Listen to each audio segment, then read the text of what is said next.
Olá pessoal, tudo bem com vocês?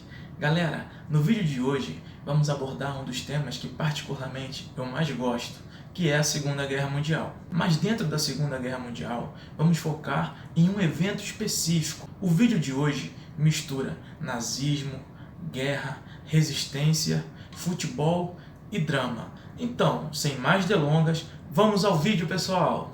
Como todos sabemos, a Segunda Guerra Mundial, que durou entre 1939 e 1945, envolveu mais de 25 países dos 5 continentes, deixando um total estimado de 70 a 85 milhões de pessoas mortas. Para que tenhamos uma ideia, esse número correspondia a aproximadamente 3% de toda a população mundial da época. Entre os países mais afetados durante a Segunda Guerra Mundial estava a Ucrânia, que foi invadida tanto pela União Soviética quanto pela Alemanha nazista. E é em Kiev, a capital desse país, onde se passa a história do nosso vídeo de hoje. É importante lembrar que durante a Segunda Guerra morreram entre 5 e 8 milhões de ucranianos, em sua grande maioria deles judeus. O futebol chegou à Ucrânia no final do século XIX, levado por marinheiros ingleses. E é claro que logo se tornou um esporte muito popular naquele país. Em 1927, durante a ocupação soviética, surgiu o clube Dinamo de Kiev, que inicialmente era um clube formado por policiais locais, mas que pouco tempo depois rapidamente se profissionalizou. Mas, com o país ocupado pelos nazistas, em 1941 o campeonato foi interrompido. Os clubes de futebol foram dissolvidos e os atletas, enquanto alguns foram mortos, outros foram levados a campos de prisioneiros, sendo o mais conhecido deles o campo de Darnitsa, que era um campo transitório para prisioneiros de guerra. Era uma espécie de triagem, onde os prisioneiros tidos como inofensivos eram libertos. E assim, alguns atletas, após saírem da prisão, passaram a viver em condições precárias pelas ruas da cidade, sem dinheiro, sem ter onde morar e sequer se alimentar. Após ser liberto do campo da Nitsa, Mykola Trušević, ex-goleiro do Dinamo, que estava morando na rua, foi chamado para trabalhar de faxineiro numa padaria, que tinha como gerente Iosif Kordik. Foi justamente Iosif que teve a ideia de formar um time de futebol com os funcionários da padaria. Trušević então passou a procurar os antigos companheiros de time. Pois bem, o time foi formado por 8 ex-jogadores do Dinamo e 3 ex-jogadores do Lokomotiv. E o time formado recebeu o nome de FC Start. E aqui vale um adendo, pessoal. É verdade que a liga profissional estava paralisada, mas os alemães permitiram a criação de uma liga amadora, uma liga semi-profissional, onde times de guarnições, de pelotões, de partes do exército pudessem disputar partidas contra outros times amadores. Após a criação do Start Futebol Clube e as vitórias acachapantes por 6-2 contra a guarnição húngara, 11-0 contra a equipe romena, os alemães perceberam o tamanho do problema que haviam criado. Pois o futebol estava sendo usado como forma de orgulhar e dar uma injeção de ânimo ao nacionalismo ucraniano. E se tinha algo que o regime nazista e qualquer regime totalitário sabia e sabe fazer, é usar o esporte como forma de propaganda. Como os alemães já haviam tentado afastar os ucranianos dos estádios, aumentando o preço dos ingressos, e não havia tido êxito, buscaram outra saída. Montaram um time com jogadores da Wehrmacht, o exército alemão. Afinal, a raça tida como superior não poderia perder para aquele time de padeiros. Mas o resultado não foi como esperado, pois, com um placar de 9-1 para o FC Start, eles saíram totalmente envergonhados.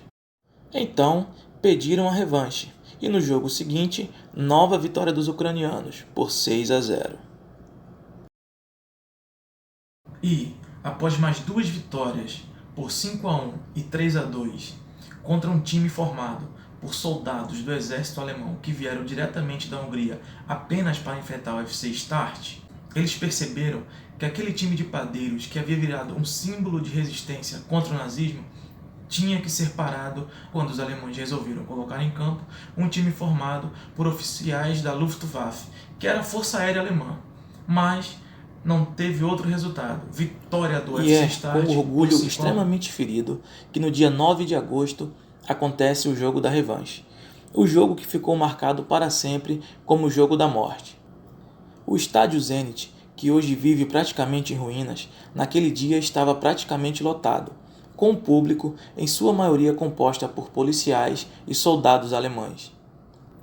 O juiz escolhido para a partida era um oficial da SS, tropa de elite alemã. Antes do jogo, ao visitar a equipe ucraniana, alertou que os atletas do UFC Start fizessem a saudação nazista antes da partida. E, mesmo sabendo que poderia ter graves consequências, os atletas se recusaram a fazer a típica saudação para os soldados e oficiais alemães presentes no estádio. Após o apito de início da partida, os alemães abriram o placar.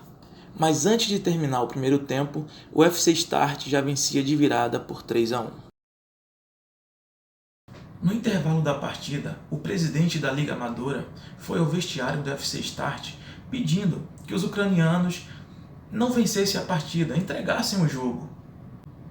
Logo depois, outro oficial alemão apareceu fazendo o mesmo pedido, até parabenizando o time ucraniano pelo estilo de jogo envolvente e pelo belo futebol apresentado, mas lembrando a cada um dos jogadores que, em caso de vitória, haveriam consequências graves para cada um dos jogadores.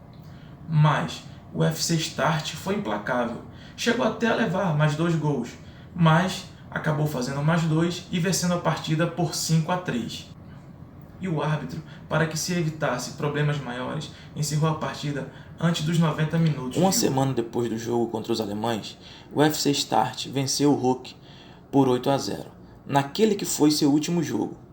Dias depois, todos os jogadores da equipe foram presos e torturados pela Gestapo, como justificativa que eram pertencentes à NKVD, um órgão policial soviético. Um dos presos, Mykola Korovich, morreu sob tortura.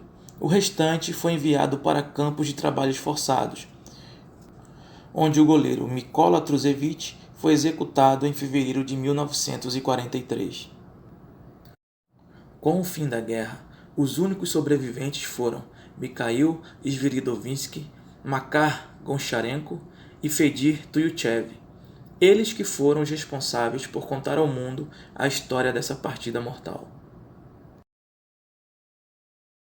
Pessoal, e como recomendação para vocês de leitura, para que não fique só nas minhas palavras, eu dou como dica o livro Futebol e Guerra, Resistência, Triunfo e Tragédia do Dínamo, na Kiev ocupada pelos nazistas, do autor Andy Dougan, que é um escritor escocês.